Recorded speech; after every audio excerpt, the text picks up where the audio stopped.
by Thornton W. Burgess. Chapter 1. Chatterer the Red Squirrel Runs for His Life. Chatterer the Red Squirrel had been scolding because there was no excitement. He had even tried to make some excitement by waking Bobby Coon and making him so angry that Bobby had threatened to eat him alive. It had been great fun to dance around and call Bobby names and make fun of him.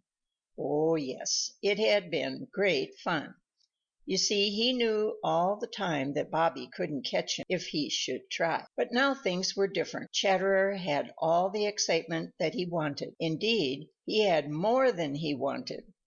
The truth is, Chatterer was running for his life, and he knew it. It is a terrible thing, a very terrible thing, to have to run for one's life. Peter Rabbit knows all about it. He has run for his life often. Sometimes it has been Reddy Fox behind him, sometimes Bowser the Hound, and once or twice Old Man Coyote. Peter has known that on his long legs his life has depended, and more than once a terrible fear has filled his heart. But Peter has also known that if he could reach the old stone wall or the dear old briar patch first, he would be safe, and he always has reached it. So when he has been running with that terrible fear in his heart, there has always been hope there too. But Chatterer the Red Squirrel was running without hope. Yes, sir, there was nothing but fear, terrible fear in his heart, for he knew not where to go, the hollow tree or the holes in the old stone wall,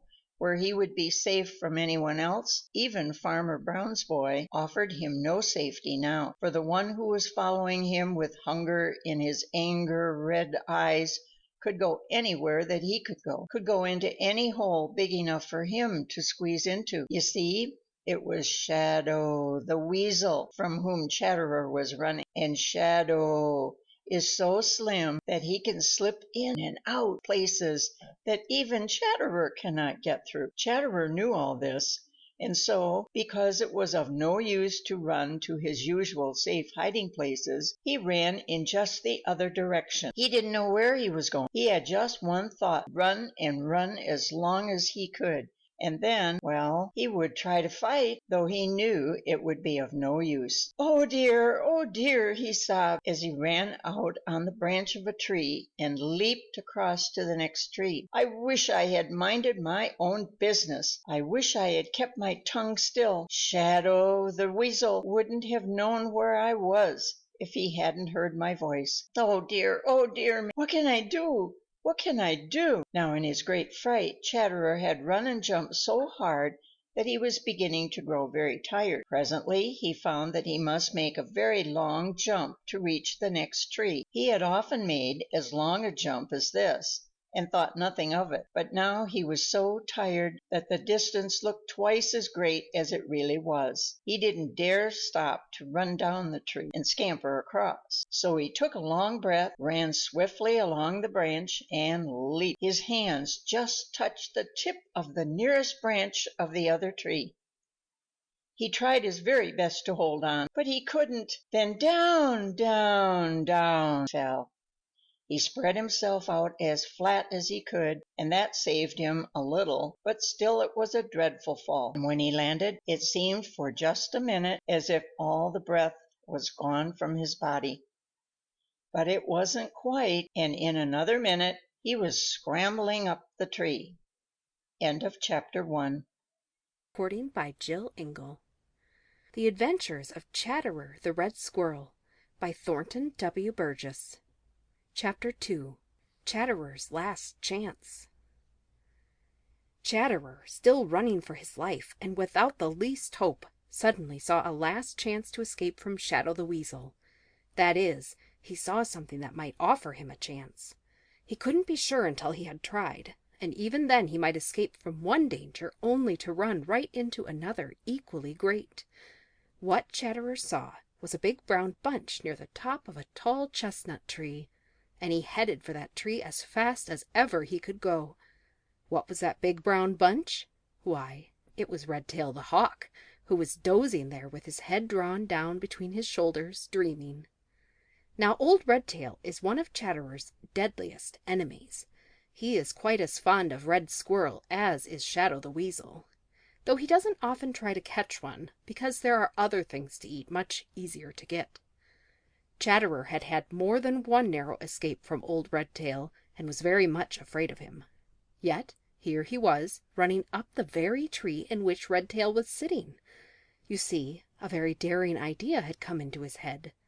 He had seen at once that Redtail was dozing and hadn't seen him at all. He knew that Redtail would just as soon have Shadow the Weasel for dinner as himself, and a very daring plan had popped into his head. "I may as well be caught by Redtail as Shadow," he thought as he ran up the tree. "But if my plan works out right, I won't be caught by either. Anyway, it is my very last chance." Up the tree he scrambled, and after him went Shadow the Weasel. Shadow had been so intent on catching Chatterer that he had not noticed old Redtail, which was just as Chatterer had hoped. Up, up he scrambled, straight past old Redtail, but as he passed, he pulled one of Redtail's long tail feathers, and then ran on to the top of the tree, and with the last bit of strength he had left, leaped to a neighboring spruce tree where, hidden by the thick branches, he stopped to rest and see what would happen. Of course, when he felt his tail pulled, old Redtail was wide awake in a flash, and of course he looked down to see who had dared to pull his tail. There, just below him, was Shadow the Weasel, who had just that minute discovered who was sitting there. Old Redtail hissed sharply, and the feathers on the top of his head stood up in a way they do when he is angry, and he was angry, very angry. Shadow the Weasel stopped short. Then, like a flash, he dodged around to the other side of the tree. He had no thought of Chatterer now. Things were changed all in an instant, quite changed. Instead of the hunter, he was now the hunted. Old Redtail circled in the air just overhead, and every time he caught sight of Shadow he swooped at him with great, cruel claws spread to clutch him. Shadow dodged around the trunk of the tree. He was more angry than frightened, for his sharp eyes had spied a little hollow in the branch of the chestnut tree, and he knew that once inside of that he would have nothing to fear. But he was angry clear through to think that he should be cheated out of that dinner he had been so sure of only a few minutes before. So he screeched angrily at old Redtail, and then, watching his chance, scampered out to the hollow and whisked inside just in the nick of time. Chatterer, watching from the spruce tree, gave a great sigh of relief. He saw Redtail the Hawk post himself on top of a tall tree where he could keep watch of that hollow in which Shadow had disappeared, and he knew that it would be a long time before Shadow would dare poke even his nose outside. Then, as soon as he was rested, Chatterer stole softly, oh, so softly, away through the tree-tops until he was sure that Redtail could not see him. Then he hurried. He wanted to get just as far away from Shadow the Weasel as he could. End of Chapter 2.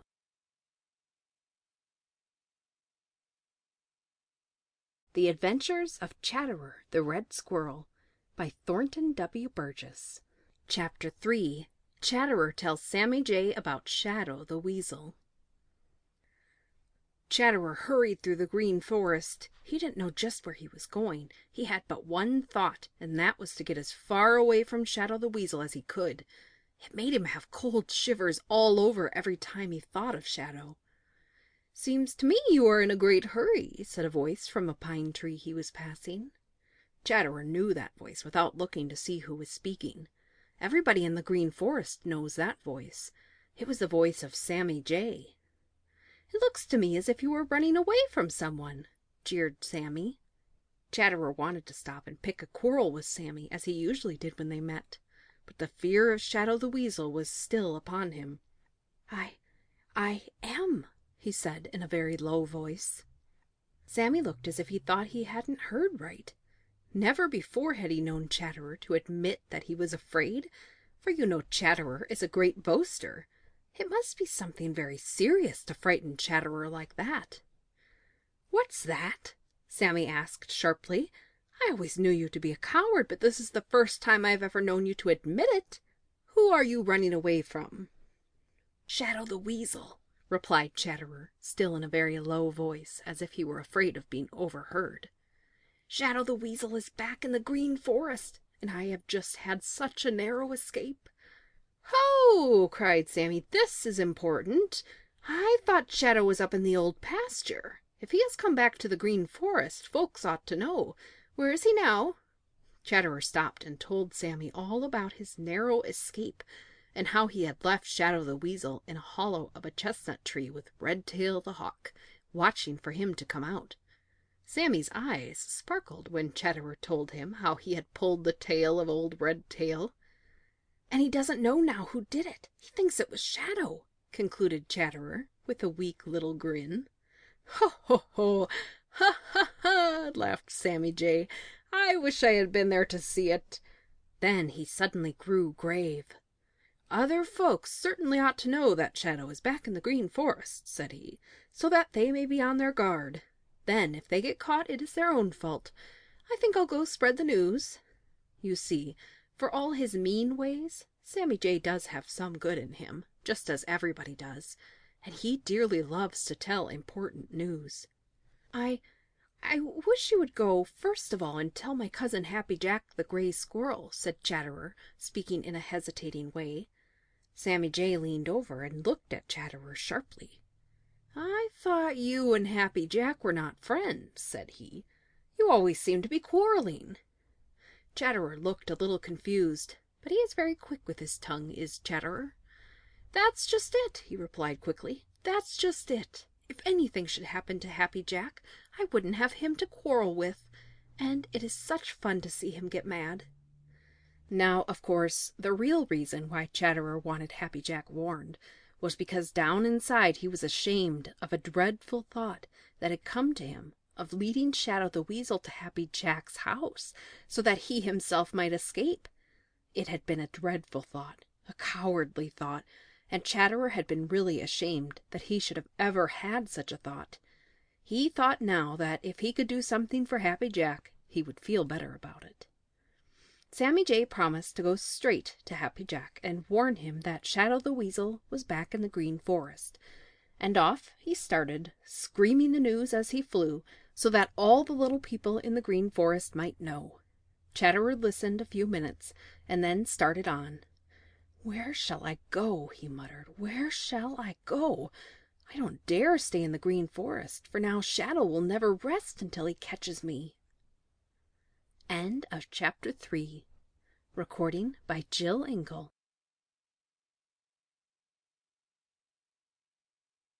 Chapter 4. The Adventures of Chatterer the Red Squirrel by Burgess. Chatterer was in a peck of trouble. Yes, sir, he was in a peck of trouble. There was no doubt about it. Oh dear, if only I had kept my tongue still. If only I had kept my tongue still, he kept saying over and over to himself as he hurried through the Green Forest. You see, Chatterer was just beginning to realize what a lot of trouble an unruly tongue can get one into. Here it was cold weather, the very edge of winter, and Chatterer didn't dare stay in the Green Forest where he had always made his home. His storehouses were full of nuts and seeds and corn, enough and more than enough to keep him in comfort all winter, and now he must turn his back on them and go he didn't know where, and all because of his mean disposition and bad tongue. If he hadn't called Bobby Coon names that morning at the top of his voice, Shadow the Weasel might not have found him. He knew that Shadow has a long memory, and that he would never forget the trick by which Chatterer had escaped, and so the only way Chatterer would ever be able to have a moment's peace would be to leave the Green Forest for as long as Shadow the Weasel chose to stay there. Chatterer shivered inside his warm red fur coat as he thought of the long, cold winter, and how hard it would be to find enough to eat. Was ever anyone else in such a dreadful fix? Presently he came to the edge of the Green Forest. He sat down to rest in the top of a tree where he could look off over the Green Meadows. Far, far away he could see the purple hills behind which jolly, round, red Mr. Sun goes to bed every night. He could see the old stone wall that separates Farmer Brown's cornfield from the Green Meadows. He could see Farmer Brown's house and barn, and near them the old orchard where Johnny Chuck had spent the summer with Polly Chuck and their baby Chucks. He knew every nook and corner in the old stone wall, and many times he had been to the old orchard. It was there that he had stolen the eggs of Drummer the Woodpecker. He grinned at the thought of those eggs and how he had stolen them, and then he shivered as he remembered how he had finally been caught and how sharp the bills of Drummer and Mrs. Drummer were. But all that was in the past, and thinking about it wasn't going to help him now. He had got to do something right away. Perhaps he might find a place to live in the old stone wall, and there just might be enough grains of corn scattered over the ground of the cornfield for him to lay up a supply, if he worked very hard and fast. Anyway, he would have a look. So he hurried down from the tree and out along the old stone wall. His spirits began to rise as he whisked along, peering into every hole and jumping from stone to stone. It really seemed as though he might find a snug home somewhere here. Then he remembered something that made his heart sink again. He remembered having seen Shadow the Weasel more than once exploring that very wall. Just as likely as not, he would do it again, for it was so very near the Green Forest. No, the old stone wall wouldn't do. Just then along came Peter Rabbit. Peter saw right away that something was wrong with Chatterer, and he wanted to know what it was. Chatterer told him. He felt that he had just got to tell someone. Peter looked thoughtful. He scratched his long left ear with his long right hind foot. You know, there is another old stone wall up there by the old orchard, said he. It is pretty near Farmer Brown's house, and Black Pussy hunts there a great deal. But you ought to be smart enough to keep out of her clutches. I should hope so, exclaimed Chatterer scornfully. I have never seen a cat yet that I was afraid of. Believe I'll go over and have a look at that old wall, Peter Rabbit. I'll go with you, said Peter, and off they started together. End of Chapter 4. The Adventures of Chatterer the Red Squirrel by T.W. Burgess. Chapter 5. Chatterer Finds a Home. When your plans are upset and all scattered about, just make up your mind that you'll... Peter Rabbit went straight over to the old stone wall on the edge of the old orchard, lipperty-lipperty-lip so fast that it didn't take him long to get there. But Chatterer the Red Squirrel never feels really safe on the ground unless there is something to climb close at hand, so he went a long way around by way of the rail fence. He always did like to run along a rail fence, and he wouldn't have minded it a bit this morning if he hadn't been in such a hurry. It seemed to him that he never would get there, but of course he did. When he did get there, he found Peter Rabbit sitting on Johnny Chuck's doorstep, staring down Johnny Chuck's long hall. Sleep, said he, as Chatterer came up all out of breath. I've thumped and thumped and thumped, but it isn't the least bit of use. They are asleep, and they'll stay asleep until Mistress Spring arrives. I can't understand it at all. No, sir, I can't understand how anybody can be willing to miss this splendid cold weather. Peter shook his head in a puzzled way and continued to stare down the long, empty hall. Of course, he was talking about Johnny and Polly Chuck, who had gone to sleep for the winter. That sleeping business always puzzles Peter. It seems to him like a terrible waste, but Chatterer had too much on his mind to waste time wondering how other people could sleep all winter. He couldn't himself, and now that he had been driven away from his own home in the Green Forest by fear of Shadow the Weasel, he couldn't waste a minute. He must find a new home and then spend every minute of daytime laying up a new store of food for the days when everything would be covered. Up and down the length of the stone wall he scampered, looking for a place to make a home, but nothing suited him. You know he likes best to make his home in a tree. He isn't like Striped Chipmunk, who lives in the ground. Poor Chatterer!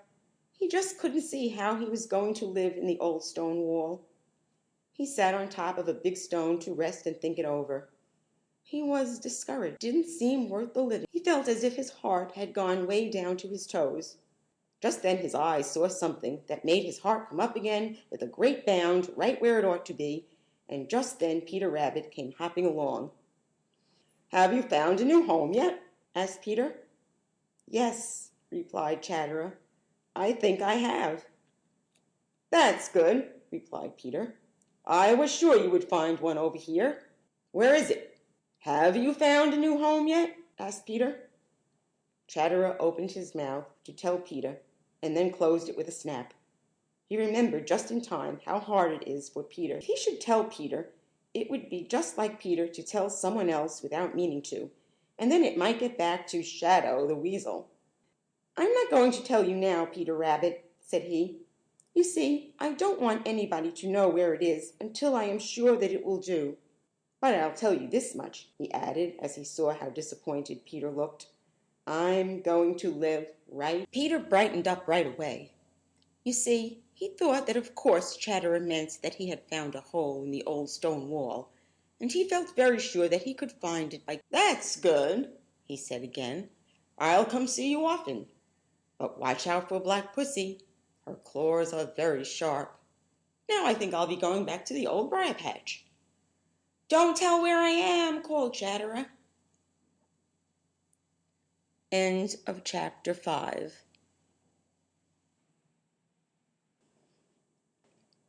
The Adventures of Chatterer the Red Squirrel by Thornton W. Chapter 6. Peter Rabbit Listens to the Wrong Voice. Rabbit didn't play fair. No, sir, Peter didn't play fair. People who have too much curiosity about other people's affairs seldom do play fair. He didn't mean to be unfair. Oh, my, no! Peter didn't mean to be unfair. When he left Chatterer the Red Squirrel sitting on the old stone wall on the edge of Farmer Brown's old orchard, he intended to go straight home to the dear old briar-patch. He was a little disappointed, was Peter, that Chatterer hadn't told him just where his new house was. Not that it really mattered.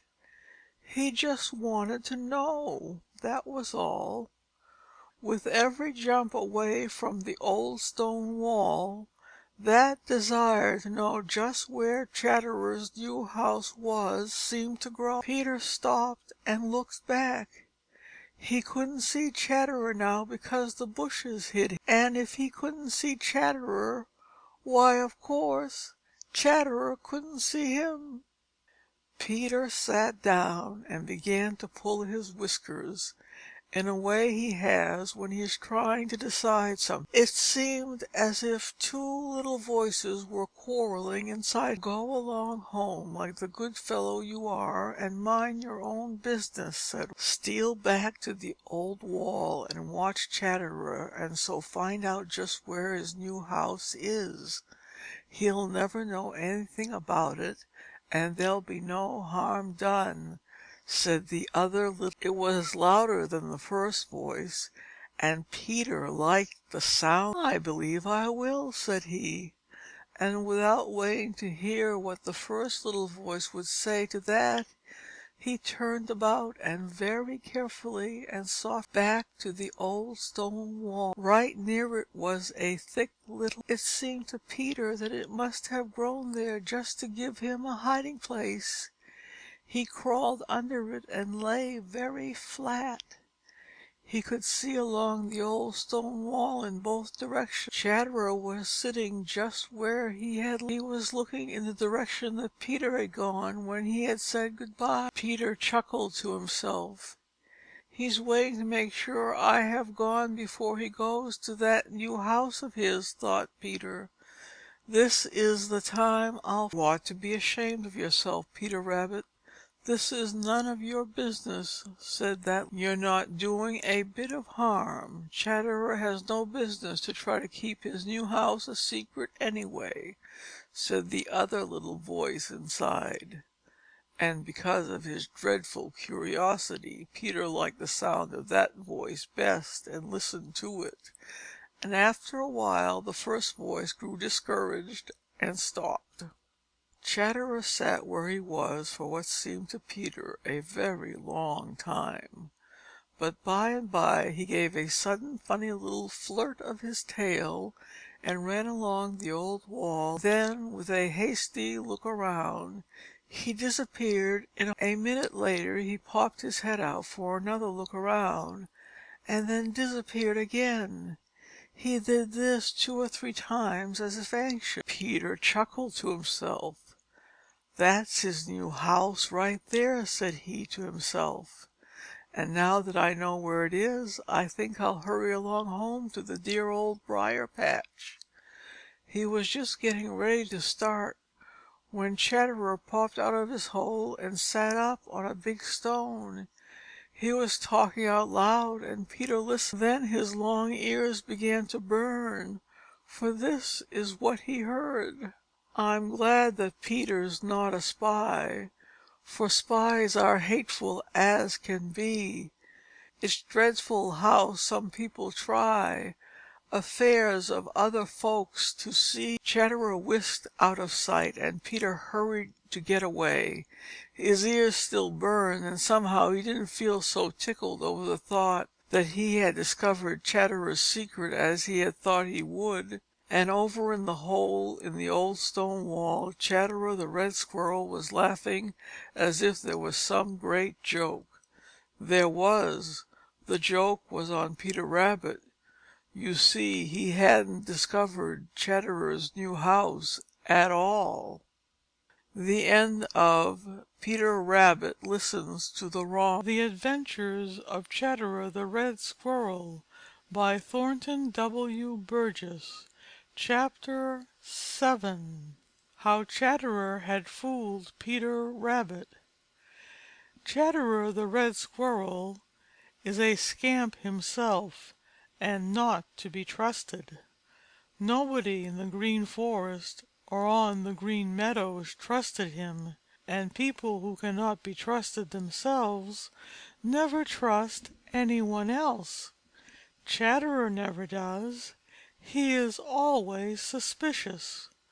So when Peter Rabbit had said good-bye and started for the dear Old Briar patch, without knowing where Chatterer's new house was, Chatterer had made up his mind right away that Peter would never be satisfied until he knew or thought where that new house was. You see, he knew all about Peter's dreadful curiosity. He watched Peter out of sight. Then he slipped down out of sight himself, between the stones of the old wall. "I know what Peter will do," said he to himself. "Peter will come sneaking back and hide where he can watch me, and so find out where my new house is. I'll just stay here long enough to give him a chance to hide, and then I'll fool." You see, Chatterer knew that if he had been in Peter's place, he would have done just that thing.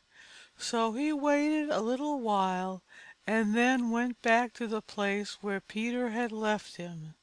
There he sat and pretended to be looking in the direction in which Peter had gone, as if to make sure that Peter was really on his way home. But all the time Chatterer was watching out of the corners of his eyes to see if Peter was hiding anywhere near. He didn't see Peter, but he didn't have the least doubt that Peter was somewhere about. After a while he ran over to a hole between the stones of the old wall and pretended to be very busy there, just as if it really were the new house he had found. He kept popping in and out and looking around as if afraid that someone was watching him. He even got some dry leaves and took them inside as if to make a bed. All the time, although he hadn't seen a sign of Peter, he didn't have the least doubt in the world that Peter was watching him. When he grew tired, a new idea popped into his shrewd little head. He popped out of the hole and sat up on the wall. Then he said aloud that verse which had made Peter's ears burn so. He had meant to make Peter's ears burn. He said that verse just as if he really did believe that Peter was not spying on him, and was glad of it. When he had finished, he whisked out of sight again to give Peter a chance to get away. But this time Chatterer did some peeking himself. He hid where Peter couldn't see him, but where he himself could see both ways along the old stone wall. And so it was that he saw Peter crawl out from under the little bush where he had been hiding, and sneak away in the direction of the Old Briar-patch, and he knew that this time Peter had gone for good.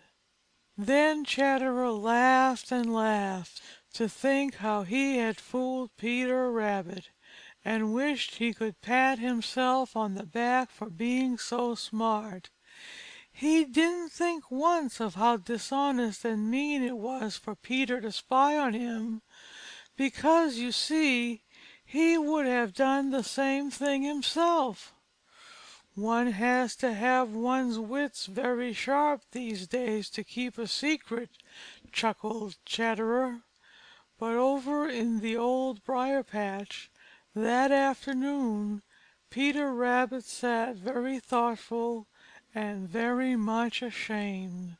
The thought that he had found out where Chatterer's new house was didn't give him the pleasure he had thought it would. His ears still burned, for he thought that Chatterer supposed him honest when he wasn't. "I believe I'll go over tomorrow and tell Chatterer all about it and how mean I have been," said he at last. And when he had made up his mind to do this, he felt better. And all the time he hadn't found Chatterer's new house at all. You see, it was the old home of Drummer the Woodpecker in an old apple tree which Chatterer had decided to live in.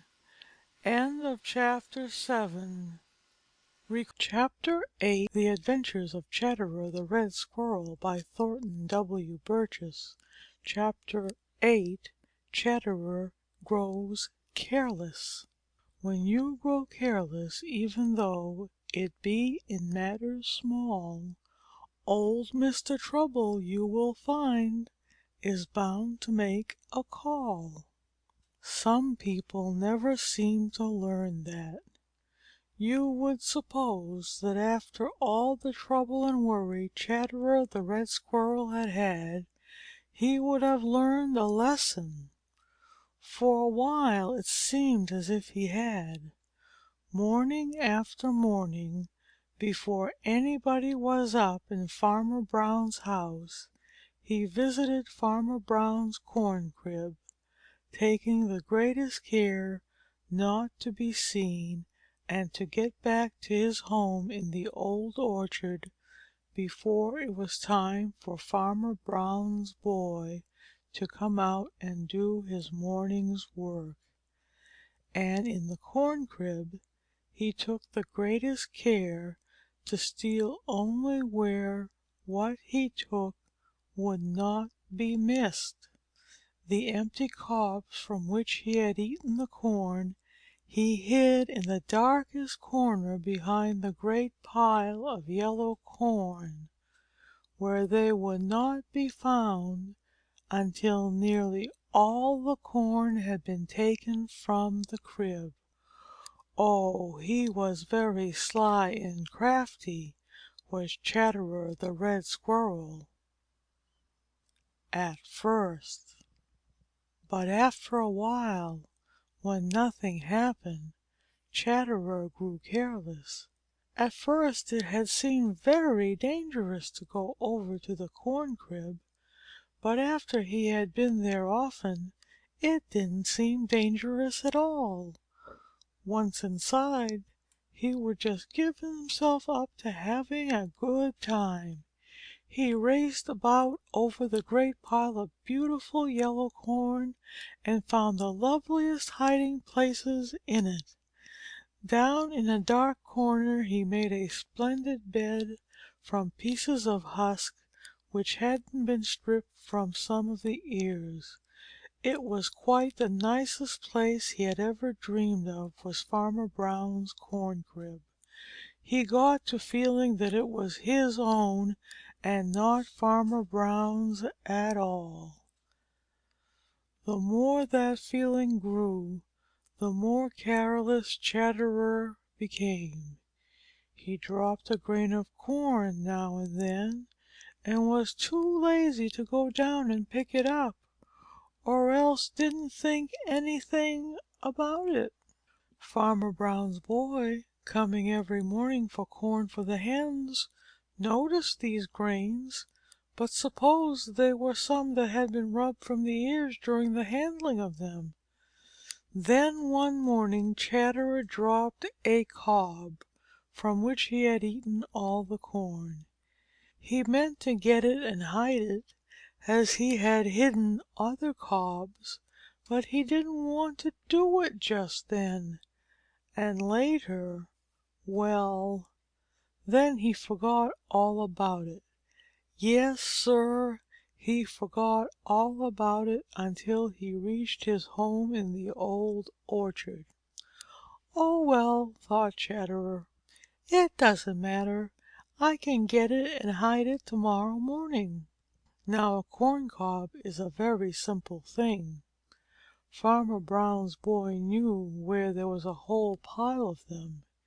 He added to that pile every day after shelling enough corn for the biddies, so it would seem that there was nothing about a corn cob to make him open his eyes as he did that morning when he saw the one left by Chatterer the Red Squirrel. But you see, he knew that a bare corn cob had no business inside the corn crib, and suddenly those scattered grains of corn had a new meaning for him. "Ha, ha!" he exclaimed. "A thief has been here after all.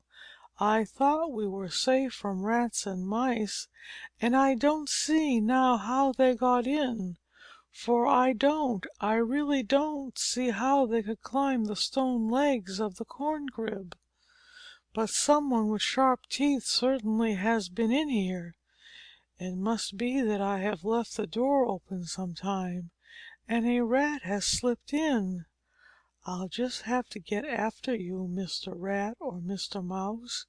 We can't have you in our corn crib." With that he went into the house. Presently he came back, and in one hand was a rat trap, and in the other a mouse trap. End of Chatterer Grows Careless. Recording by Susan Moran, Portland, Maine. The Adventures of Chatterer the Red Squirrel by Thornton W. Burgess. Chapter 9. Chatterer Grows Too Curious. Everybody knows how curious Peter Rabbit is. He is forever poking his wobbly little nose in where it has no business to be, and as a result Peter is forever getting into trouble. Whenever Chatterer the Red Squirrel has heard a new story about Peter and the scrapes his curiosity has gotten him into, Chatterer has said that Peter got no more than he deserved. As for himself, he might be curious about a thing he saw for the first time, but he had too much sense to meddle with it until he knew all about it. So Chatterer has come to be thought very smart, quite too smart to be caught in a trap, at least to be caught in an ordinary trap. Now a great many people manage to make their neighbors think they are a great deal smarter than they really are, and Chatterer is one of this kind.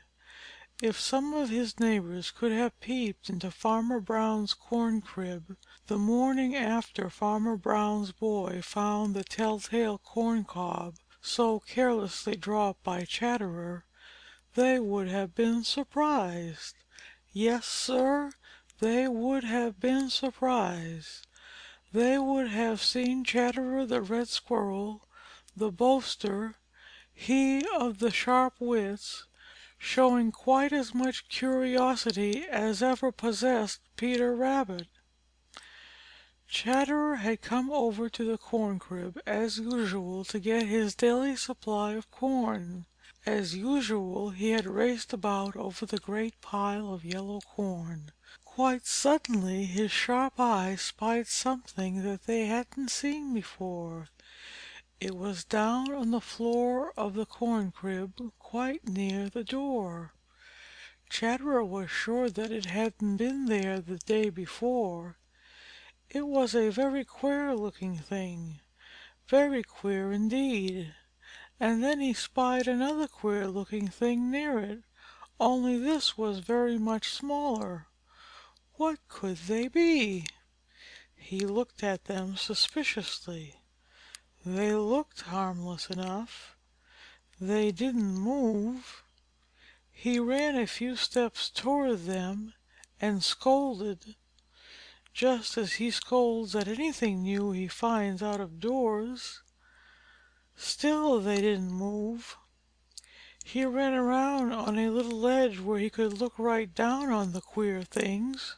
He was sure now that they were not alive. The biggest one he could see all through. Inside was something to eat. The littlest thing was round and flat with funny bits of wire on top. It looked as if it were made of wood, and in the sides were little round holes, too small for him to put his head through. "Leave them alone," said a small voice inside of Chatterer. "But I want to see what they are and find out all about them," said Chatterer. "No good ever comes of meddling with things you don't know about," said the small voice. "But they are such queer looking things, and they're not alive. They can't hurt me," said Chatterer. Nevertheless, he ran back to the pile of corn and tried to eat. Somehow he had lost his appetite.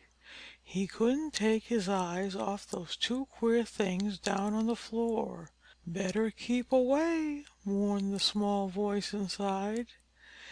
"It won't do any harm to have a closer look at them," said Chatterer.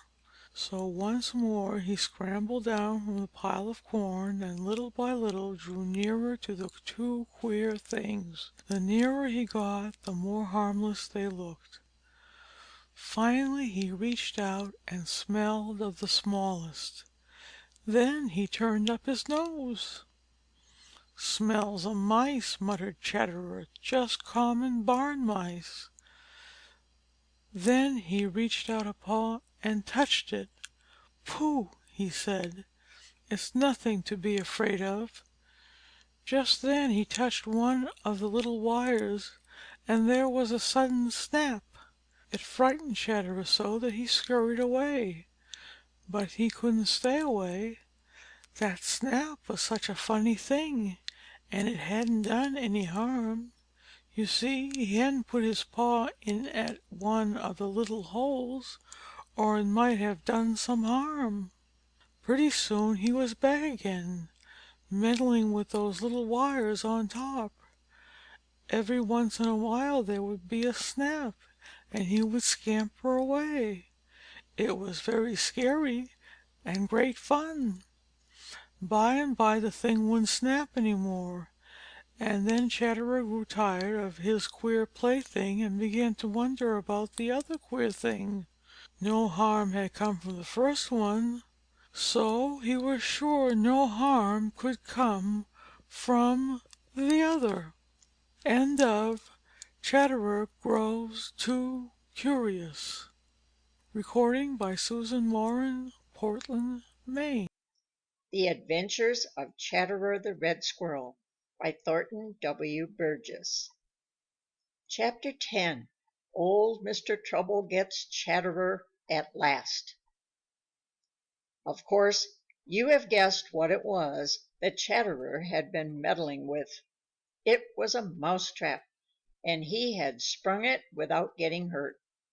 Chatterer didn't know that it was a trap. He ought to have known, but he didn't. You see, it was not at all like the traps Farmer Brown's boy had sometimes set for him in the Green Forest. He knew all about those traps and never went near them. Now that there was nothing more exciting about the mousetrap, Chatterer turned his attention to the other queer thing. He walked all around it and looked at it from every side. It certainly was queer. Yes, Sir, it certainly was queer. It looked something like a little house, only he could see all through it. He put one paw out and touched it. Nothing happened. He tried it again. Then he jumped right on top of it. Still nothing happened. He tried his sharp teeth on it, but he couldn't bite it. You see, it was made of stout wire. Inside was something that looked good to eat. It smelled good, too. Chatterer began to wonder what it would taste like. The more he wondered, the more he wanted to know. There must be some way of getting in, and if he could get in, of course he could get out again. He jumped down to the floor and ran all around the queer little wire house. At each end was a sort of little wire hallway. Chatterer stuck his head in one. It seemed perfectly safe. He crept a little way in and then backed out in a hurry. Nothing happened. He tried it again. Still nothing happened. "Better keep away," said a small voice down inside of him. "Pooh! Who's afraid?" said Chatterer. "This thing can't hurt me." Then he crept a little farther in. Right in front of him was a little round doorway with a little wire door. Chatterer pushed the little door with his nose, and it opened a teeny weeny bit. He drew back suspiciously. Then he tried it again, and this time pushed the little door a little farther open.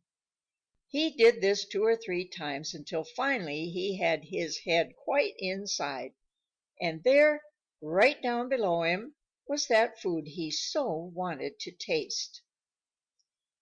"I can hop right down and get it, and then hop right back up again," thought Chatterer. "Don't do it," said the small voice inside. "Corn is plenty good enough. Besides, it is time you were getting back to the Old Orchard." "It won't take but a minute," said Chatterer, "and I really must know what that tastes like." With that, he jumped down. Snap! Chatterer looked up. The little wire door had closed. Old Mr. Trouble had got Chatterer at last. Yes, Sir, he certainly had got Chatterer this time. You see, he couldn't open that little wire door from the inside. He was in a trap, the wire rat trap set by Farmer Brown's boy. End of chapter 10. Recording by Mary. The Adventures of Chatterer the Red Squirrel by Thornton W. Burgess. Chapter 11. What happened next to Chatterer? Were you ever terribly frightened? That was the way Chatterer felt. He was caught. There was no doubt about it. His sharp teeth were of no use at all on those hard wires. He could look out between them, but he couldn't get out. He was too frightened to think. His heart pounded against his sides until it hurt. He forgot all about that queer food he had so wanted to taste, and which was right before him now. Indeed, he felt as if he never, never would want to eat again. What was going to happen to him now? What would Farmer Brown's boy do to him when he found him there? Hark! What was that? It was a step just outside the door of the corn crib. Farmer Brown's boy was coming. Chatterer raced around his little wire prison and bit savagely at the hard wires. But it was of no use, no use at all. It only hurt his mouth cruelly. Then the door of the corn crib swung open. A flood of light poured in, and with it came Farmer Brown's boy.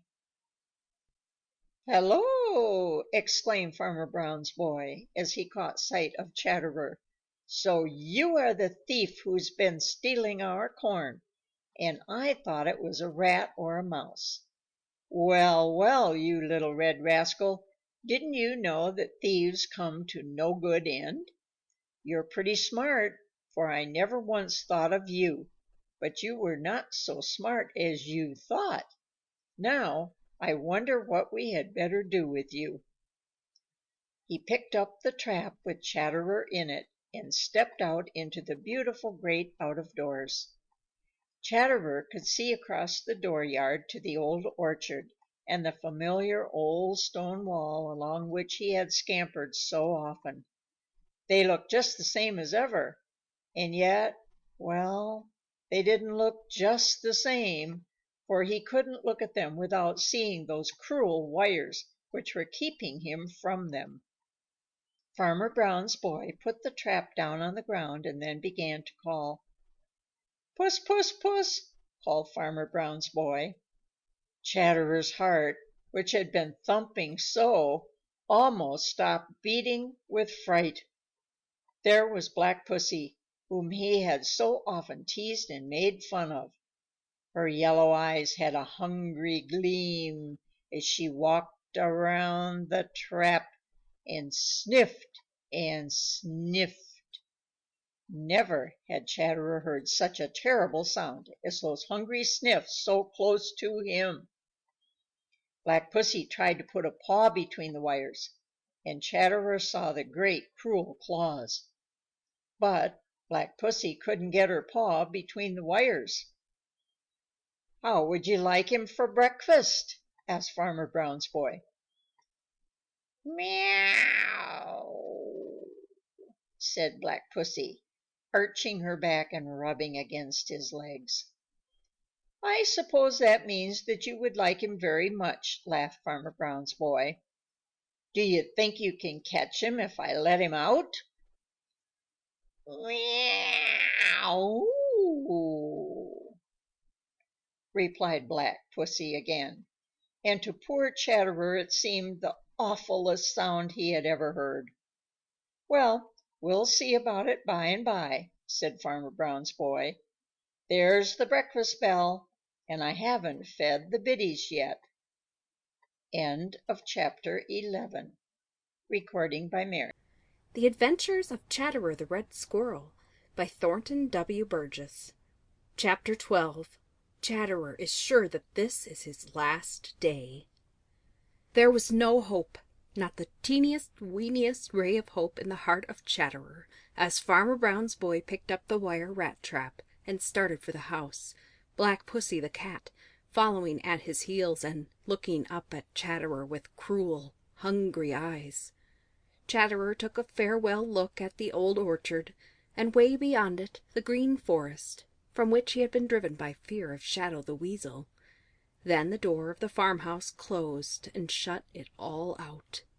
If there had been any hope in Chatterer's heart, the closing of that door would have shut the last bit out. But there wasn't any hope. Chatterer was sure that he was to be given to Black Pussy for her breakfast. Farmer Brown's boy put the trap on a table. "What have you there?" called a great voice. It was the voice of Farmer Brown himself, who was eating his breakfast. "I've got the thief who's been stealing our corn in the crib," replied Farmer Brown's boy. "And who do you think it is?" "One of those pesky rats," replied Farmer Brown. "I'm afraid you've been careless and left the door open sometime, and that's how the rats have got in there." "But it isn't a rat, and I don't believe that there is a rat," replied Farmer Brown's boy in triumph. "It's that little scamp of a red squirrel we've seen racing along the wall at the edge of the old orchard lately. I can't imagine how he got in there, but there he was, and now here he is." "What are you going to do with him?" asked Farmer Brown, coming over to look at Chatterer. "I don't know," replied Farmer Brown's boy, "unless I give him to Black Puss for her breakfast. She's been teasing me for him ever since I found him." Farmer Brown's boy looked over to the other side of the table as he said this, and his eyes twinkled with mischief. "Oh, you mustn't do that! That would be cruel!" cried a soft voice. "You must take him down to the Green Forest and let him go." A gentle face with pitying eyes was bent above the trap. "Just see how frightened the poor little thing is. You must take him straight down to the Green Forest right after breakfast." "Isn't that just like Mother?" cried Farmer Brown's boy. "I believe it would be just the same with the ugliest old rat that ever lived. She would try to think of some excuse for letting it go." "God made all the little people who wear fur, and they must have some place in his great plan," said Mrs. Brown. Farmer Brown laughed a big hearty laugh. "True enough, Mother," said he. "The trouble is they get out of place. Now this little rascal's place is down in the Green Forest, and not up in our corn crib." "Then put him back in his right place," was the prompt reply, and they all laughed. Now all this time poor Chatterer was thinking that this surely was his last day. You see, he knew that he had been a thief, and he knew that Farmer Brown's boy knew it. He just crouched down in a little ball, too miserable to do anything but tremble every time anyone came near. He was sure that he had seen for the last time the Green Forest and the Green Meadows and jolly Mr. Sun and all the other beautiful things he loved so, and it seemed as if his heart would burst with despair. End of chapter 12. Recording by Jill. The Adventures of Chatterer the Red Squirrel by Thornton W. Burgess. Chapter 13. Chatterer is put in prison.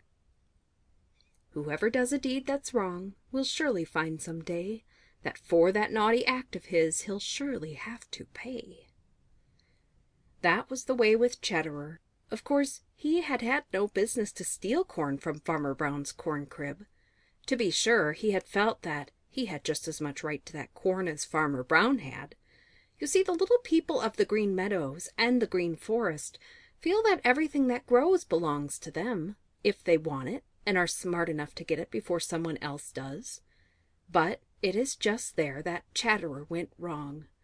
Farmer Brown had harvested that corn and stored it in his corn crib, and so, of course, no one else had any right to it. Right down deep in his heart, Chatterer knew this. If he hadn't known it, he wouldn't have been so sly in taking what he wanted. He knew all the time that he was stealing, but he tried to make himself believe that it was all right. So he had kept on stealing and stealing until at last he was caught in a trap, and now he had got to pay for his wrongdoing. Chatterer was very miserable, so miserable and frightened that he could do nothing but sit huddled up in a little shivery ball. He hadn't the least doubt in the world that this was his very last day, and that Farmer Brown's boy would turn him over to cruel Black Pussy for her breakfast. Farmer Brown's boy had left him in the trap in the house, and had gone out. For a long time Chatterer could hear pounding out in the woodshed, and Farmer Brown's boy was whistling as he pounded. Chatterer wondered how he could whistle and seem so happy when he meant to do such a dreadful thing as to give him to Black Pussy. After what seemed a very long time, ages and ages, Farmer Brown's boy came back. He had with him a queer-looking box. "There," he said, "is a new home for you, you little red imp. I guess it will keep you out of trouble for a while." He slid back a little door in the top of the box, and then, putting on a stout glove and opening a little door in the trap, he put in his big hand and closed it around Chatterer. Poor little Chatterer! He was sure now that this was the end, and that he was to be given to Black Pussy, who was looking on with hungry, yellow eyes. He struggled and did his best to bite, but the thick glove gave his sharp little teeth no chance to hurt the hand that held him. Even in his terror, he noticed that the big hand tried to be gentle and squeezed him no tighter than was necessary. Then he was lifted out of the trap and dropped through the little doorway in the top of the queer box, and the door was fastened. Nothing terrible had happened after all. At first, Chatterer just sulked in one corner. He felt sure that something terrible was going to happen.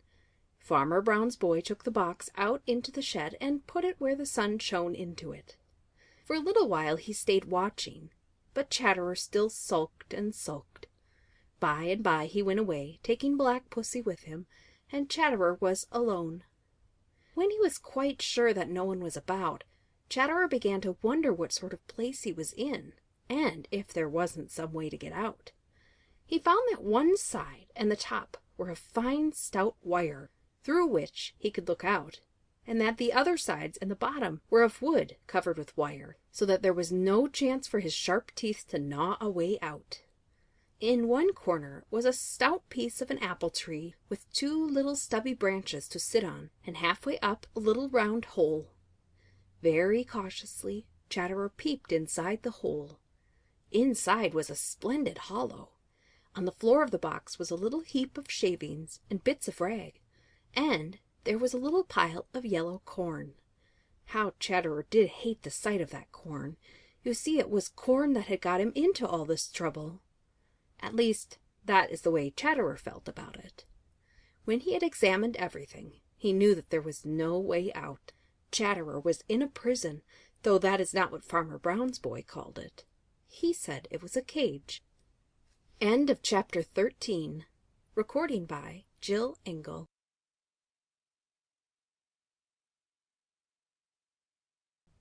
The Adventures of Chatterer the Red Squirrel by Thornton W. Burgess.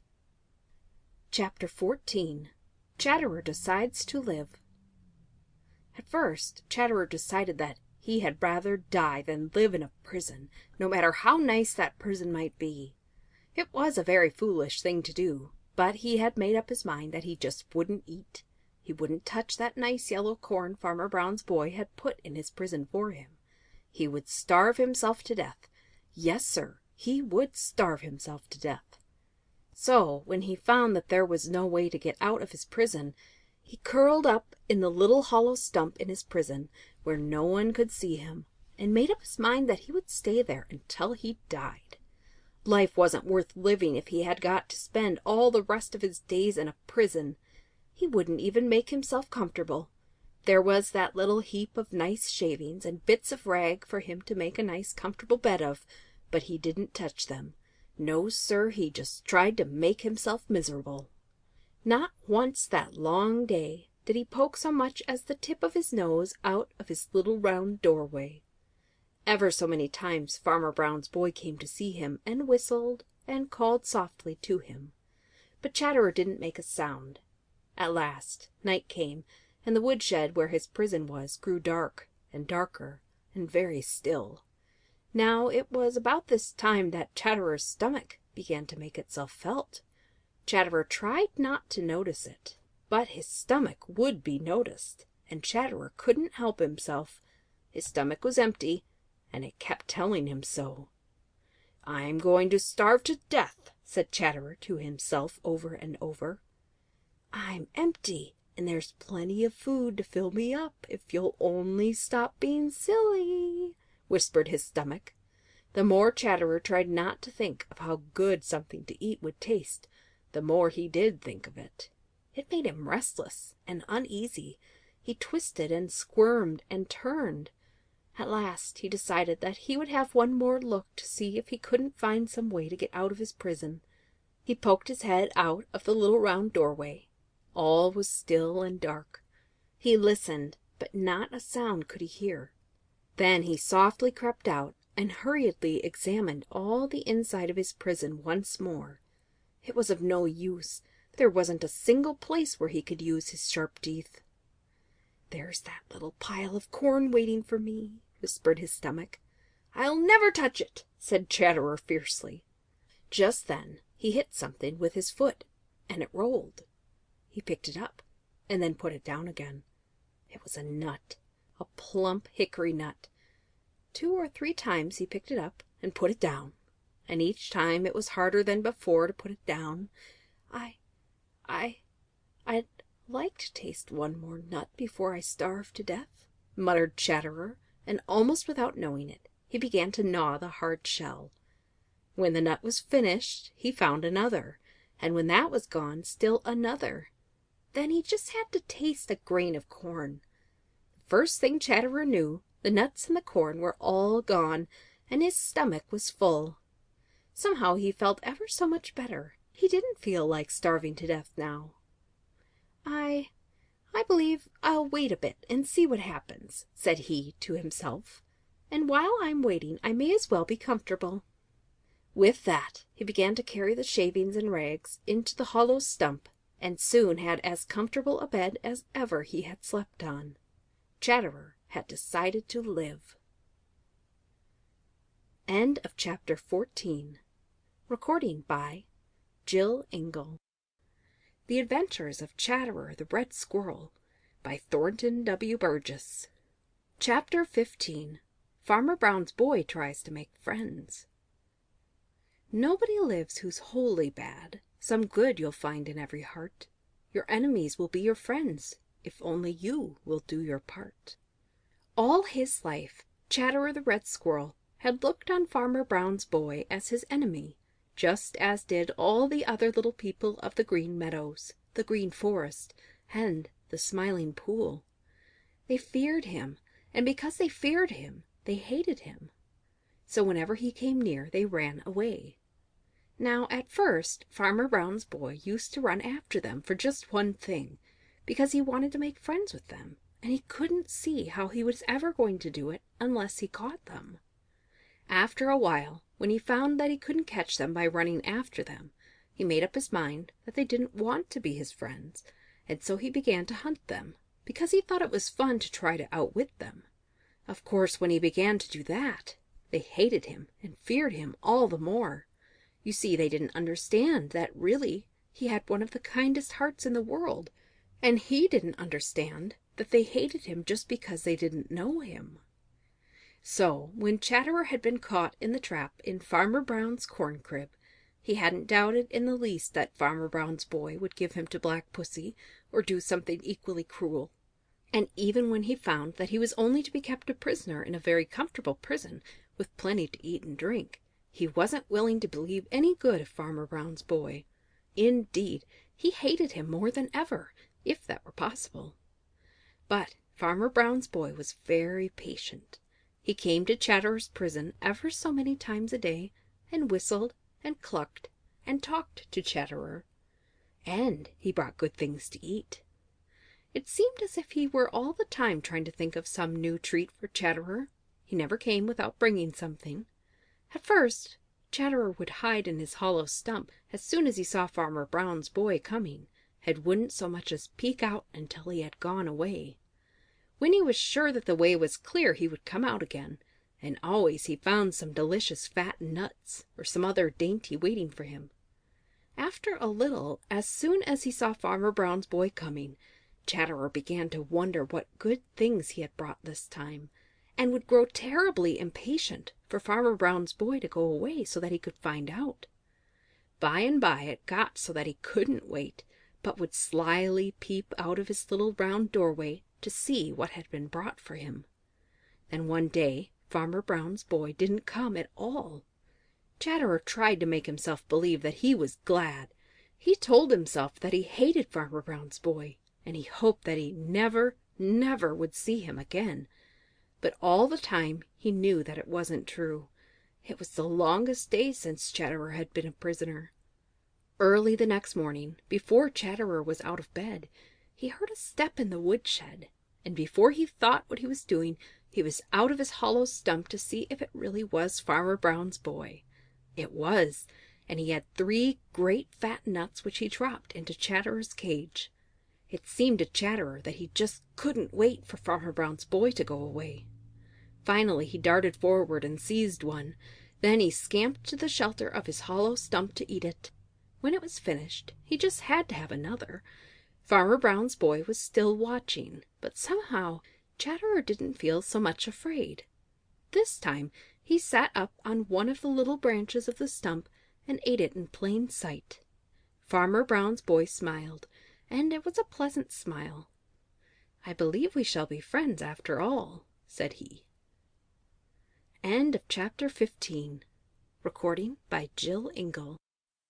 The Adventures of Chatterer the Red Squirrel by Thornton W. Burgess. Chapter 16. Chatterer has a pleasant surprise. Chatterer the Red Squirrel, the mischief maker of the Green Forest, had never been more comfortable in his life. No matter how rough Brother North Wind roared across the Green Meadows and through the Green Forest, piling the snow in great drifts, he couldn't send so much as one tiny shiver through the little red coat of Chatterer. And always right at hand was plenty to eat, corn and nuts and other good things such as Chatterer loves. No, he never had been so comfortable in all his life, but he wasn't happy, not truly happy. You see, he was in prison, and no matter how nice a prison may be, no one can be truly happy there. Since he had been a prisoner, Chatterer had learned to think very differently of Farmer Brown's boy from what he used to think. In fact, he and Farmer Brown's boy had become very good friends, for Farmer Brown's boy was always very gentle and always brought him something good to eat. "He isn't at all like what I had thought," said Chatterer, "and if I were free, I wouldn't be afraid of him at all. I'd like to tell some of the other little Green Forest people about him. If only—" Chatterer didn't finish. Instead, a great lump filled his throat. You see, he was thinking of the Green Forest and the Old Orchard, and how he used to race through the tree tops and along the stone wall. Half the fun in life had been running and jumping, and now there wasn't room in this little prison to stretch his legs. If only he could run as hard as ever he knew how, once in a while. He felt that his prison wouldn't be quite so hard to put up with. That very afternoon, while Chatterer was taking a nap in his bed in the hollow stump, something was slipped over his little round doorway, and Chatterer awoke in a terrible fright to find himself a prisoner inside his hollow stump. There was nothing he could do about it but just lie there in his bed and shake with fright and wonder what dreadful thing was going to happen next. He could hear Farmer Brown's boy very busy about something in his cage. After a long, long time, his little round doorway let in the light once more. The door had been opened. At first Chatterer didn't dare go out, but he heard the soft little whistle in which Farmer Brown's boy always called him when he had something especially nice for him to eat, so at last he peeped out. There on the floor of the cage were some of the nicest nuts. Chatterer came out at once. Then his sharp eyes discovered something else. It was a queer-looking thing made of wire at one end of his cage. Chatterer looked at it with great suspicion. Could it be a new kind of trap? But what would a trap be doing there when he was already a prisoner? He ate all the nuts, all the time watching this new, queer-looking thing. It seemed harmless enough. He went a little nearer. Finally he hopped into it. It moved. Of course that frightened him, and he started to run up. But he didn't go up. No, sir, he didn't go up. You see, he was in a wire wheel, and as he ran, the wheel went around. Chatterer was terribly frightened, and the faster he tried to run, the faster the wheel went around. Finally he had to stop because he was out of breath and too tired to run another step. When he stopped, the wheel stopped. Little by little, Chatterer began to understand. Farmer Brown's boy had made that wheel to give him a chance to run all he wanted to, and whenever he wanted to. When he understood this, Chatterer was nearly happy as he could be in a prison. It was such a pleasant surprise. He would race and race in it until he just had to stop for breath. Farmer Brown's boy looked on and laughed to see how much happier he had made Chatterer. End of chapter 16. Recording by Mary. The Adventures of Chatterer the Red Squirrel by Thornton W. Burgess. Chapter 17. Sammy Jay's Sharp Eyes. Everybody knows that Sammy Jay has sharp eyes. In fact, there are very few of the little forest people whose eyes are as sharp as Sammy's. That is because he uses them so much. A long time ago, he found out that the more he used his eyes, the sharper they became, and so there are very few minutes when Sammy is awake that he isn't trying to see something. He is always looking. That is the reason he always knows so much about what is going on in the Green Forest and on the Green Meadows. Now, of course, Chatterer the Red Squirrel couldn't disappear without being missed, particularly by Sammy Jay. And of course, Sammy couldn't miss Chatterer and not wonder what had become of him. At first, Sammy thought that Chatterer was hiding, but after peeking and peering and watching in the old orchard for a few days, he was forced to think that either Chatterer had once more moved or else that something had happened to him.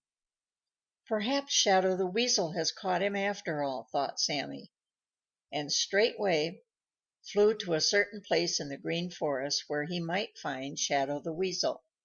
Sure enough, Shadow was there.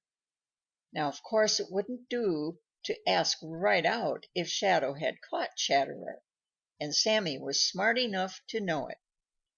"Chatterer the Red Squirrel sends his respects and hopes you are enjoying your hunt for him," called Sammy. Shadow looked up at Sammy and anger blazed in his little red eyes. "You tell Chatterer that I'll get him yet," snarled Shadow. Sammy's eyes sparkled with mischief. He had made Shadow angry, and he had found out what he wanted to know. He was sure that Shadow had not caught Chatterer. "But what can have become of him?" thought Sammy. "I've got no love for him, but just the same I miss him. I really must find out. Yes, sir, I really must." So every minute that he could spare, Sammy Jay spent trying to find Chatterer. He asked every one he met if they had seen Chatterer. He peeked and peered into every hollow and hiding place he could think of. But look as he would and ask as he would, he could find no trace of Chatterer. At last he happened to think of Farmer Brown's corn crib. Could it be that Chatterer had moved over there, or had come to some dreadful end there? Very early the next morning, Sammy flew over to the corn crib. He looked it all over with his sharp eyes and listened for sounds of Chatterer inside. But not a sound could he hear. Then he remembered the hole under the edge of the roof through which Chatterer used to go in and out. Sammy hurried to look at it. It was closed by a stout board nailed across it. Then Sammy knew that Farmer Brown's boy had found it. "He's killed Chatterer, that's what he's done!" cried Sammy, and flew over to the old orchard filled with sad thoughts. He meant to wait until Farmer Brown's boy came out and then tell him what he thought of him. After that, he would fly through the Green Forest and over the Green Meadows to spread the sad news. After a while, the door of the farmhouse opened, and Farmer Brown's boy stepped out. Sammy had his mouth open to scream when his sharp eyes saw something queer. Farmer Brown's boy had a queer-looking box in his arms, which he put on a shelf where the sun would shine on it. It looked to Sammy as if something moved inside that box. He forgot to scream and say bad things he had planned to say. He waited until Farmer Brown's boy had gone to the barn. Then Sammy flew where he could look right into the queer box. There was Chatterer the Red Squirrel! End of chapter 17. Recording by Mary. The Adventures of Chatterer the Red Squirrel by Thornton W. Burgess. Chapter 18. Chatterer is made fun of. Ha ha ha! Ho ho ho! Smarty caught at last. Sammy Jay fairly shrieked with glee as he peered down from the top of an apple tree at Chatterer in the cage Farmer Brown's boy had made for him. Sammy was so relieved to think that Chatterer was not dead, and he was so tickled to think that Chatterer, who always thought himself so smart, should have been caught, that he just had to torment Chatterer by laughing at him and saying mean things to him until Chatterer lost his temper and said things back quite in the old way. This tickled Sammy more than ever, for it sounded so exactly like Chatterer when he had been a free little imp of mischief in the Green Forest, that Sammy felt sure that Chatterer had nothing the matter with him. But he couldn't stop very long to make fun of poor Chatterer. In the first place, Farmer Brown's boy had put his head out the barn door to see what all the fuss was about. In the second place, Sammy fairly ached all over to spread the news through the Green Forest and over the Green Meadows. You know he's a great gossip, and this was such unusual news. Sammy knew very well that no one would believe him. He knew that they just couldn't believe that smart Mr. Chatterer had really been caught, and no one did believe it. "All right," Sammy would reply. "It doesn't make the least bit of difference in the world to me, whether you believe it or not. You can go up to Farmer Brown's house and see him in prison yourself, just as I did." So late that afternoon, when all was quiet around the farmyard, Chatterer saw something very familiar behind the old stone wall at the edge of the old orchard. It bobbed up and then dropped out of sight again. Then it bobbed up again, only to drop out of sight just as quickly. "It looks to me very much as if Peter Rabbit is over there and feeling very nervous," said Chatterer to himself, and then he called sharply, just as when he was free in the Green Forest. Right away Peter's head bobbed up for all the world like a jack in the box, and this time it stayed up. Peter's eyes were round with surprise as he stared across at Chatterer's prison. "Oh, it's true," gasped Peter, as if it were as hard work to believe his own eyes as it was to believe Sammy Jay. "I must go right away and see what can be done to get Chatterer out of trouble." And then, because it was broad daylight, and he really didn't dare stay another minute, Peter waved good-bye to Chatterer and started for the Green Forest as fast as his long legs could take him. A little later who should appear peeping over the stone wall but Reddy Fox. It seems very bold of Reddy, but really it wasn't nearly as bold as it seemed. You see, Reddy knew that Farmer Brown's boy and Browser the Hound were over in the old pasture, and that he had nothing to fear. He grinned at Chatterer in the most provoking way. It made Chatterer angry just to see him. "Smarty, Smarty, Mr. Smarty, glad to see you looking hearty. Weather's fine, as you can see. Won't you take a walk with me?" So said Reddy Fox, knowing all the time that Chatterer couldn't take a walk with anyone. At first Chatterer scolded and called Reddy all the bad names he could think of, but after a little he didn't feel so much like scolding. In fact, he didn't half hear the mean things Reddy Fox said to him. You see, it was coming over him more and more that nothing could take the place of freedom.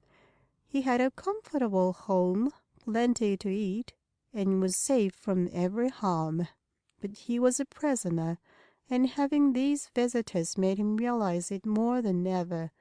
Something very like tears filled his eyes, and he crept into his hollow stump, where he couldn't see or be seen. End of chapter 18.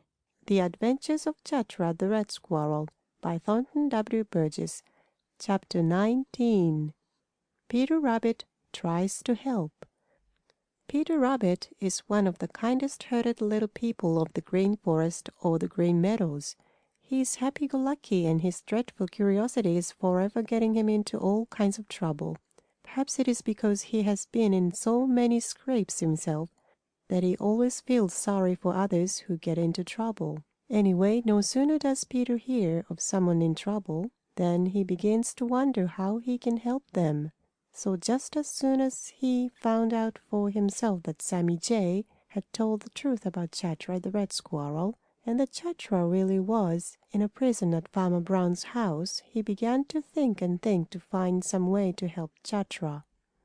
Now, of course, Peter didn't know what kind of a prison Chatterer was in. He remembered right away how Prickly Porky the Porcupine had gnawed a great hole in the box in which Johnny Chuck's lost baby was kept by Farmer Brown's boy. Why shouldn't Prickly Porky do as much for Chatterer? He would go see him at once. The trouble with Peter is that he doesn't think of all sides of a question. He is impulsive. That is, he goes right ahead and does the thing that comes into his head first, and sometimes this isn't the wisest or best thing to do. So now he scampered down into the Green Forest as fast as his long legs would carry him to hunt for Prickly Porky. It was no trouble at all to find him, for he had only to follow the line of trees that had been stripped of their bark. "Good afternoon, Prickly Porky. Have you heard the news about Chatterer?" said Peter, talking very fast, for he was quite out of breath.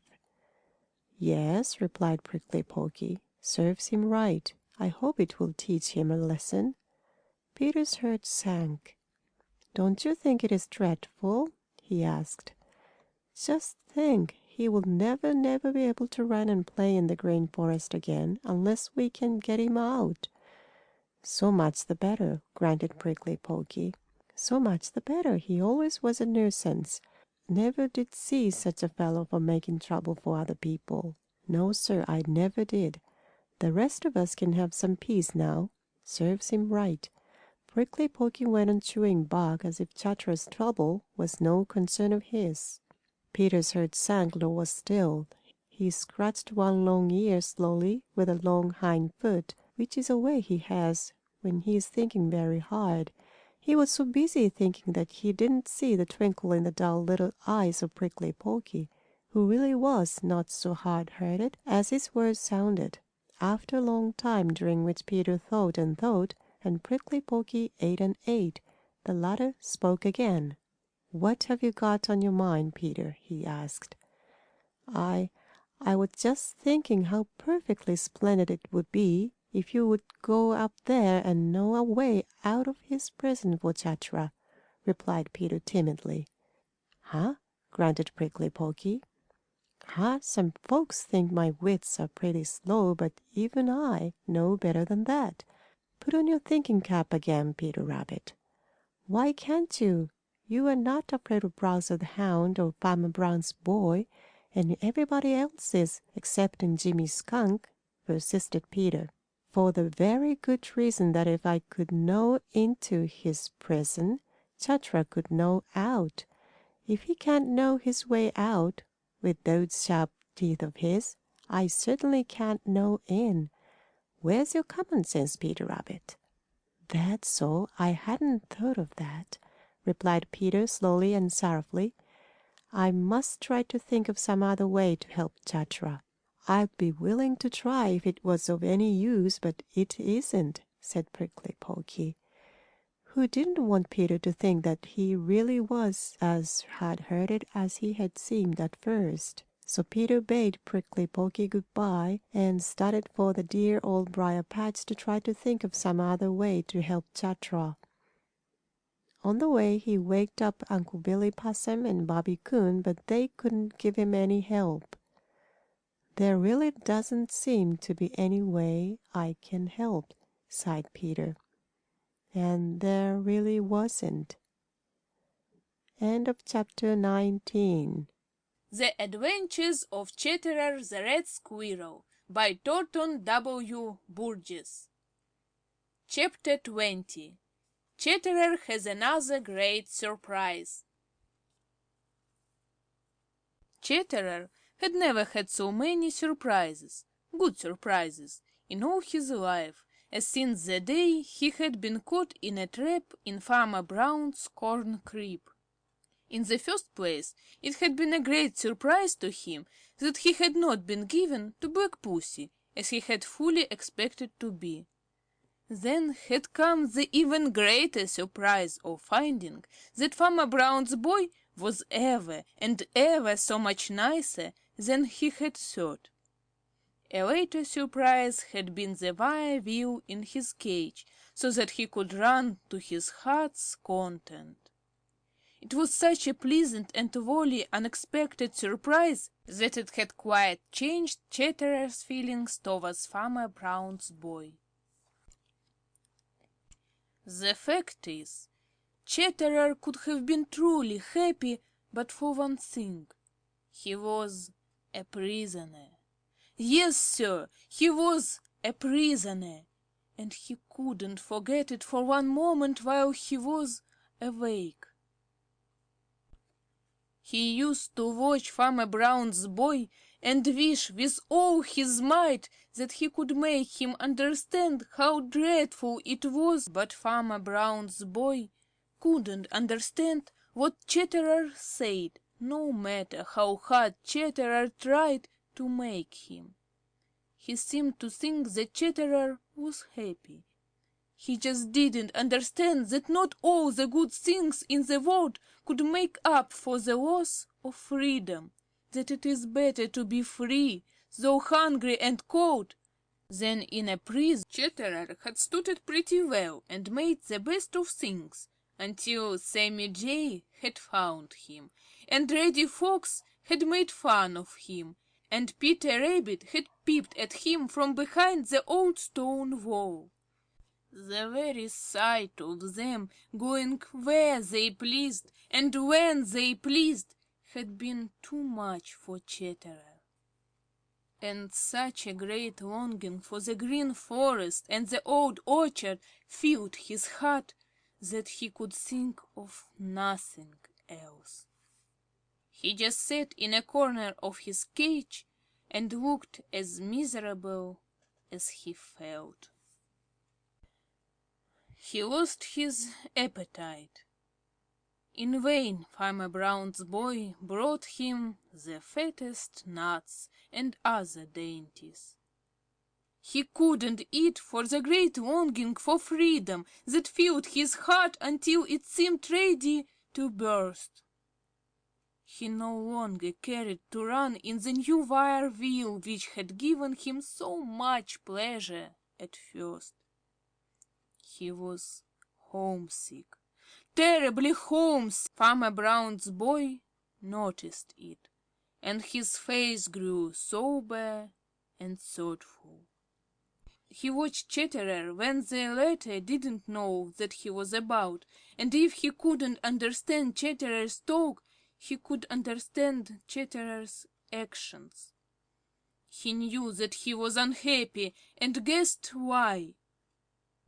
One morning Chatterer did not come out of his hollow stump as he usually did when his cage was placed on the shelf outside the farmhouse door.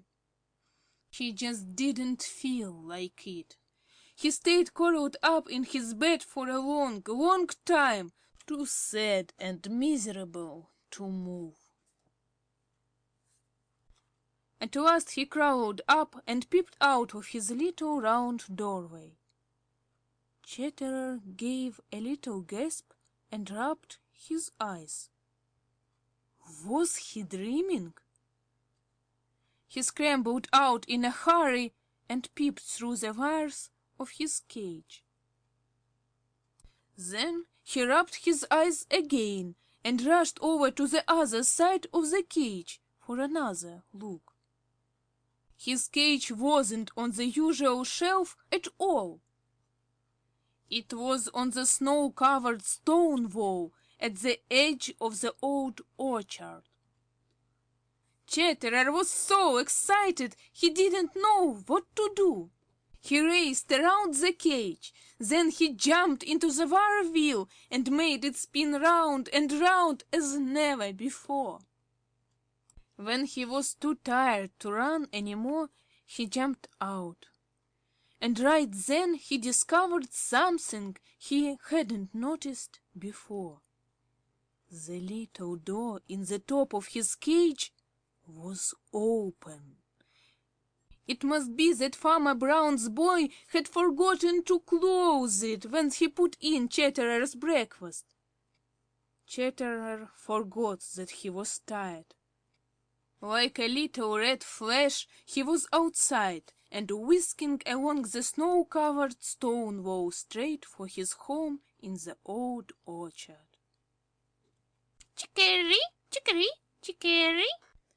he shouted as he ran. End of chapter 20.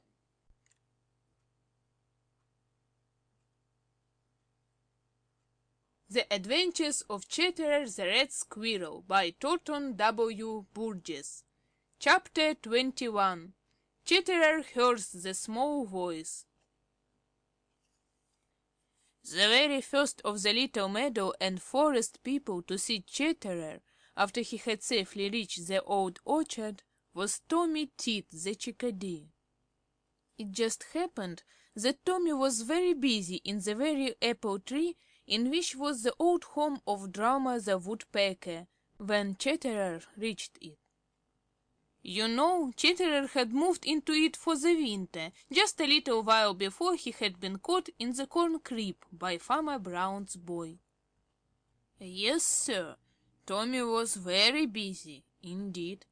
He was so busy that, sharp as his bright little eyes are, he had not seen Chatterer racing along the snow-covered old stone wall.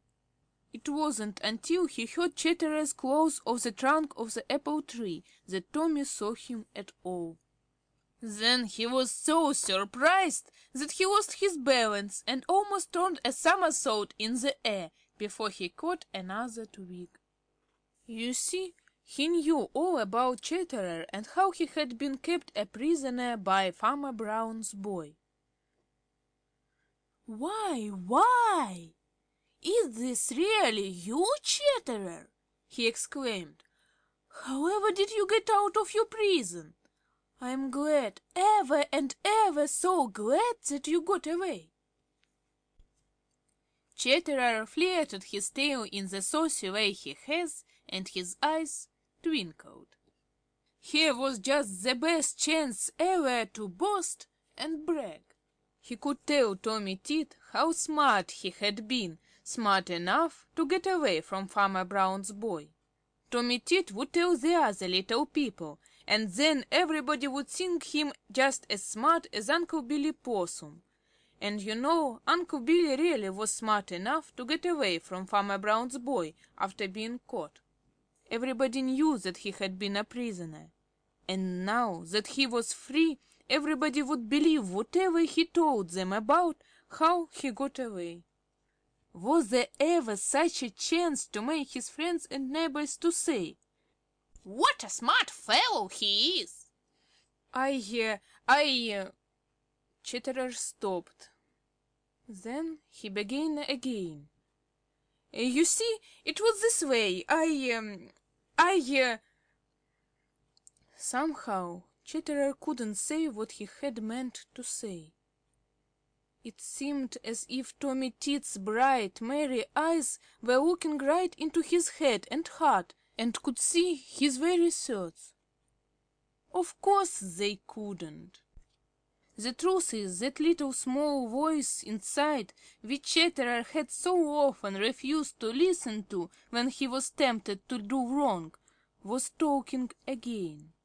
It was saying, "For shame, Chatterer, for shame! Tell the truth! Tell the truth!" It was that little small voice that made Chatterer hesitate and stop. "You don't mean to say that you were smart enough to fool Farmer Brown's boy and to get out of that stout little prison he made for you, do you?" asked Tommy Tit. "No," replied Chatterer, almost before he thought. "No, I didn't. The fact is, Tommy Tit, he left the door open purposely. He let me go. Farmer Brown's boy isn't half so bad as some people think." "Da-da-da," laughed Tommy Tit. "I've been telling a lot of you fellows that for a long time, but none of you would believe me. Now I guess you know it. Why, I'm not the least bit afraid of Farmer Brown's boy, not the least little bit in the world. If all the little forest and meadow people would only trust him instead of running away from him, he would be the very best friend we have." "Perhaps so," replied Chatterer doubtfully. "He was very good to me while I was in his prison, and I'm not so very much afraid of him now. Just the same, I don't mean to let him get hands on me again." "Pooh!" said Tommy Tit. "Pooh! I'd just as soon eat out of his hand." "That's all very well for you to say when you are flying around free, but I don't believe you dare go up to his house and prove it," retorted Chatterer. "Can't now," replied Tommy. "I've got too much to do for him right now, but some day I'll show you. Da-da-da, chickadee! I'm wasting my time talking when there is such a lot to be done.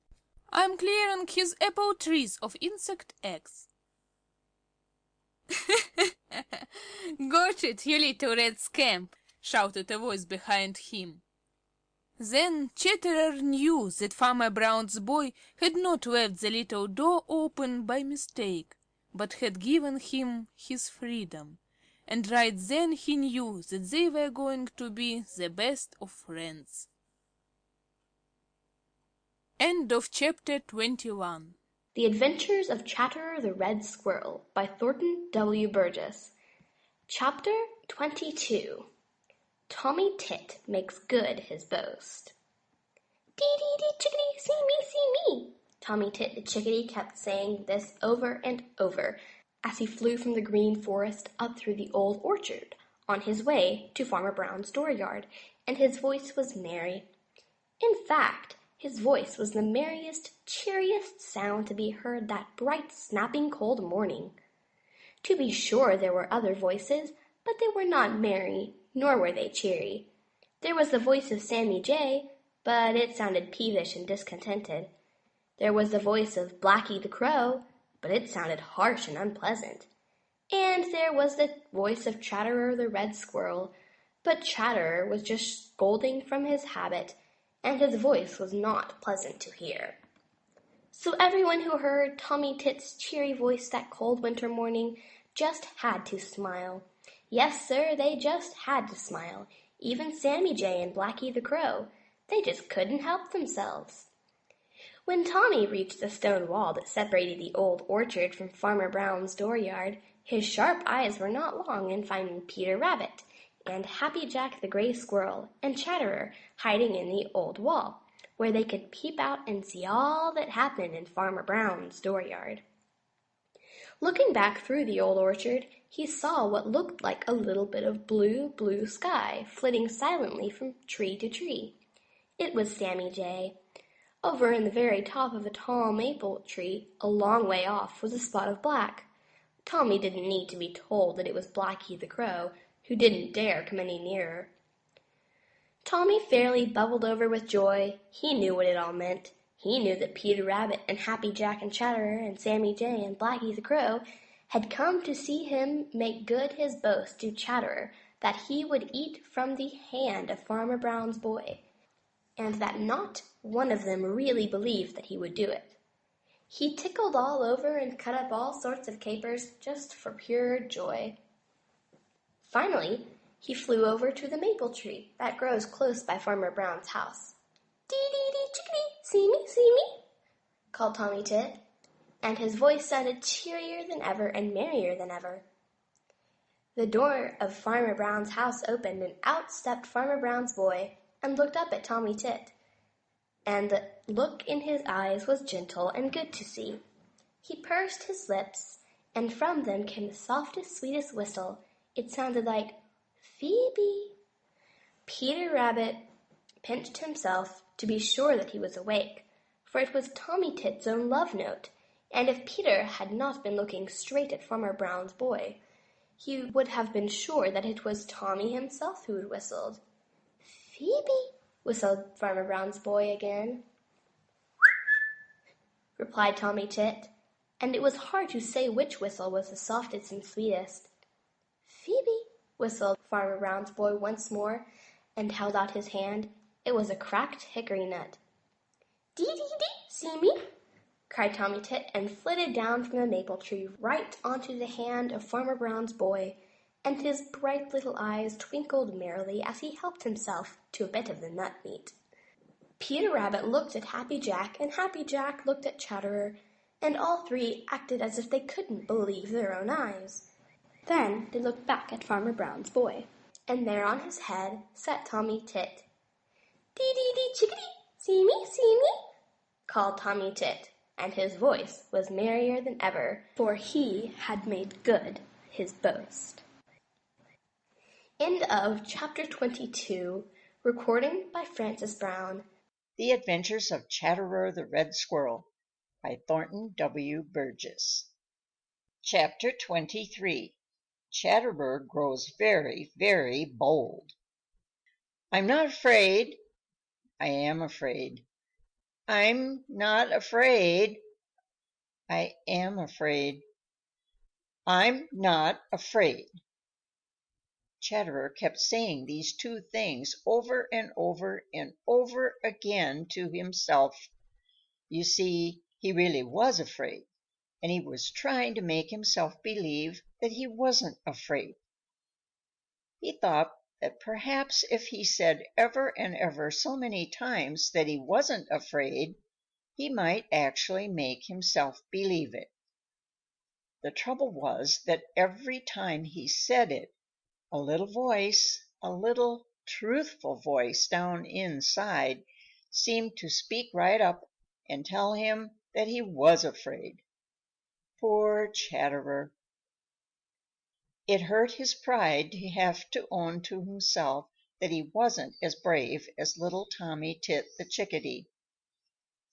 His common sense told him that there was no reason in the world why he shouldn't be.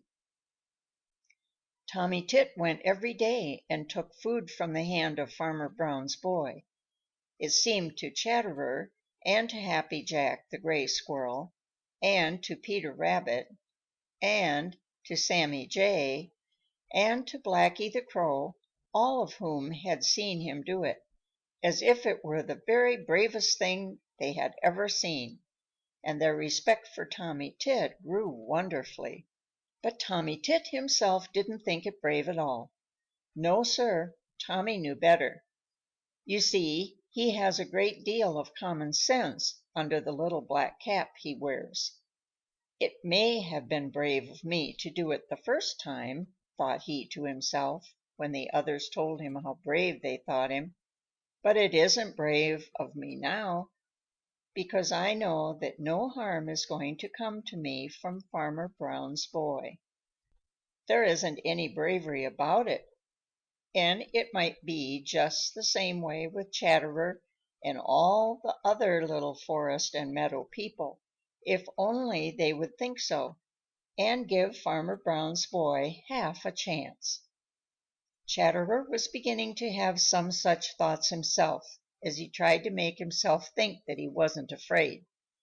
He heard the door of Farmer Brown's house slam and peeped out from the old stone wall.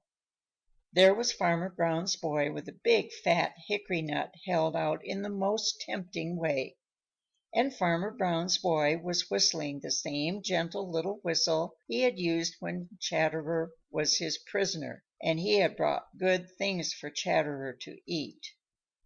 Of course, Chatterer knew perfectly well that that whistle was a call for him, and that that big fat hickory nut was intended for him.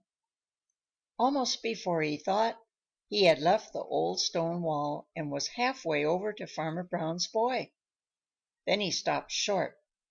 It seemed as if that little voice inside him had fairly shouted in his ears, "I am afraid."